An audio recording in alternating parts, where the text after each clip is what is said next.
Hi everyone, welcome to the Quipster Film Review Podcast. My name is Vince Leo. I'm the author of the film review website quipster.net. I invite you to check out over 4,000 of my written reviews. You can read there anytime at quipster.net, QWIPSTER.net. I also want to remind you that I do another film podcast called Around the World in 80s Movies. Obviously, that's about 80s movies, and you can check that out. Just do a search for that, Around the World in 80s Movies.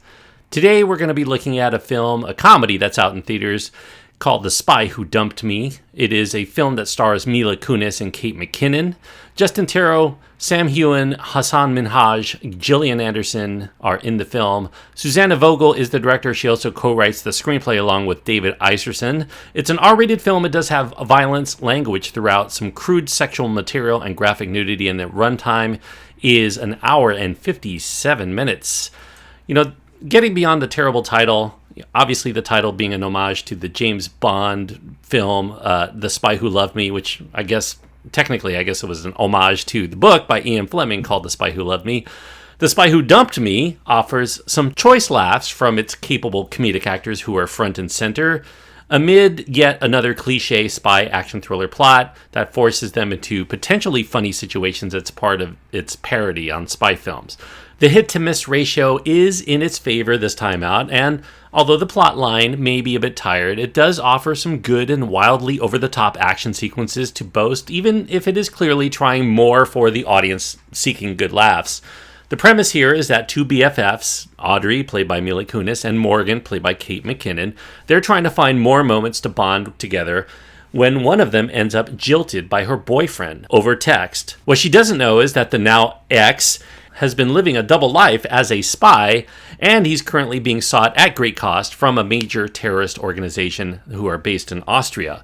Now the two ladies are in mortal jeopardy. The terrorists continue to send their assassins after the information that they may unwittingly have in their possession, and so the duo decides to go to the proverbial lion's den of Vienna in Austria.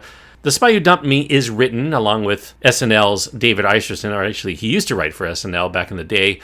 It's directed by prior indie filmmaker Susanna Vogel. She just has one full-length feature to her credit, a small film called Life Partners.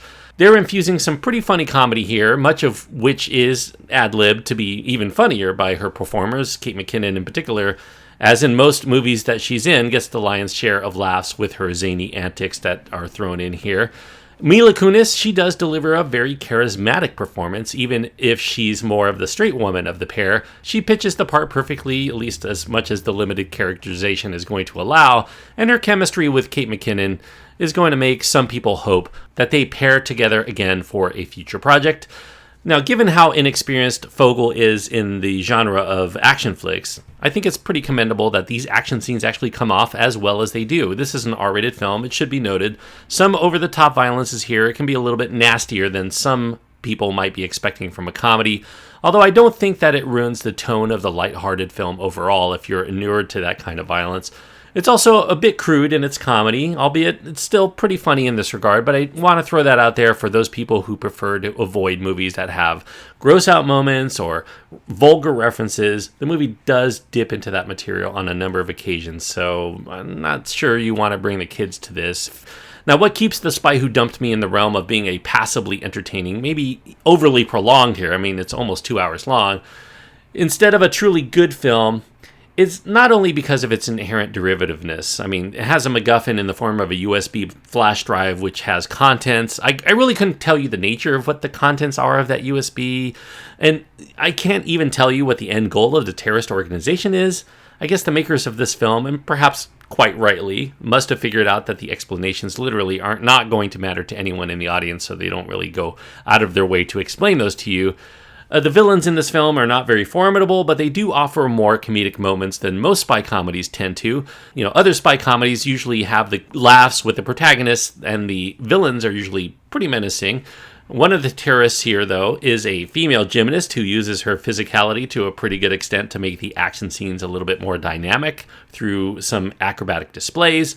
You have another, the CIA operative, who's obsessed with telling everyone about his educational background at Harvard, clearly thinking that his association with the esteemed school makes him somehow way more important than anybody else. Now, neither of those characters really have a great impact on the plot at large, but they do spice things up in a welcome way to give the heroines a little bit more comedic interplay to bounce off of. Now, the success of this film, in many viewers' eyes, is likely going to come down to how funny they find the lead actresses and how well that they execute their roles here. Comedy is entirely subjective. I can really only attest to the fact that I personally found enough humor within The Spy Who Dumped Me to make it a worthwhile endeavor, at least for me. Although I'm going to grant that those who don't find Kate McKinnon's brand of humor funny, or maybe Mila Kunis' style of acting endearing, they'll probably have a harder time finding the same enjoyment that I did. But for what it's worth, it gave me enough laughs to make it worth my time and worth my money, so I will recommend, even if it's ever so slightly, The Spy Who Dumped Me for those people who just want some funny escapist fare, even with a little bit of overhead of being pretty violent and pretty vulgar at times. So 3 stars out of 4 is what I'm giving The Spy Who Dumped Me. 3 stars on my scale means that it's recommended with a little bit of reservations, strictly for people who like these stars, this kind of humor. I think it executes well in that regard.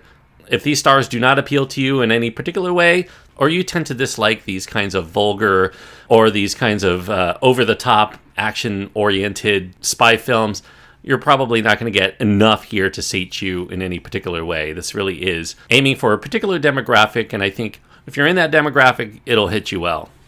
Anyway, thank you everyone for listening. I hope that you enjoyed the review. If you haven't done so already, I do encourage you to click the subscribe button, and you'll continue to get all of my reviews as they come out from here on out.